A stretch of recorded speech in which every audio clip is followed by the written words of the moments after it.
అంటే ప్రజలకు అవసరమయ్యేది విద్య అవసరం ఉంటుంది, క్వాలిటీ మన ఆరోగ్యం అవసరం ఉంటుంది, హెల్త్.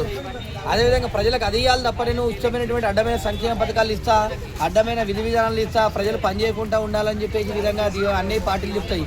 కానీ కవితక్క గారు ఒక పేద బిడ్డకు మంచి ఎడ్యుకేషన్ ఇచ్చే గిట్ట వాడు ఫ్యూచర్లో గొప్పోడై మంచి కష్టపడి పని చేసుకుని ప్రయోజకుడు అవుతాడు అనే విధంగా.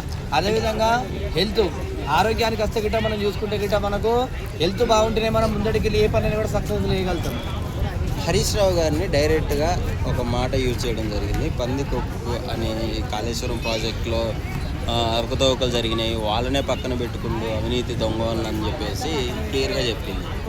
ఏమంటారు దాన్ని? ఒక్కటండి, హరీష్ రావు గారి గురించి కవిత గారు మాట్లాడితే తప్పండి. ఎందుకంటే గుర్తుపెట్టుకోండి, తెలంగాణ ఉద్యమ సమయంలో 2001లో పార్టీ పెట్టినప్పుడు కేసీఆర్ పక్కన మామకు మేనల్లుడు ఒక కొడుకులాగా తోడై ఉండి ప్రతి క్షణం కూడా మామను కాపాడుకుంటూ ముందడికి వచ్చుకుంటూ టీఆర్ఎస్ పార్టీ బలోపేతం చేసుకుంటూ ముందడికి నడిచి తెలంగాణ ఉద్యమంలో కీలక పాత్ర పోయింది. తెలంగాణ రాష్ట్రం సాధించుకున్నట్లా కేసీఆర్ గారిది అయితే ఎంత పాత్ర ఉందో హరీష్ రావు గారిది కూడా అంతే పాత్ర ఉంది. కేసీఆర్ గారినే అన్నది, హరీష్ రావు గారిని పక్కన పెట్టాలి. కేసీఆర్ మారిపోయాడు. ఆ పాత కేసీఆర్లో పోరాట స్ఫటికి చచ్చిపోయింది.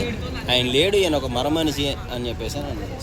ఒక్కటండి, గుర్తుపెట్టుకోండి, ప్రజలైతే అధికారం ఇవ్వాలి, అధికారం పోయింది. 10 సంవత్సరాల తర్వాత వేరే వాళ్ళకి అధికారం ఇచ్చినప్పుడు అధికారం ఉన్నటువంటి పవర్ అధికారం పోయిన తర్వాత ఉండదు. ఏదైనా కూడా కొద్దిగా టైం సందర్భం. ఎందుకంటే ఇప్పుడు వీళ్ళకి గవర్నమెంట్ స్టార్ట్ అయ్యి 2 సంవత్సరాలు టైం ఇవ్వాలి కదా.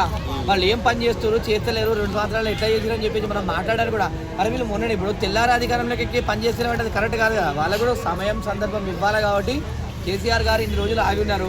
2 సంవత్సరాలు పూర్తి అవుతుంది, 2.5 ఏళ్ళు. ఇంకో సంవత్సరం చెప్పి లాస్ట్ 2 సంవత్సరాల్లో మీరు ఇచ్చినటువంటి హామీలు ఏందని చెప్పి కొట్లాడతారు.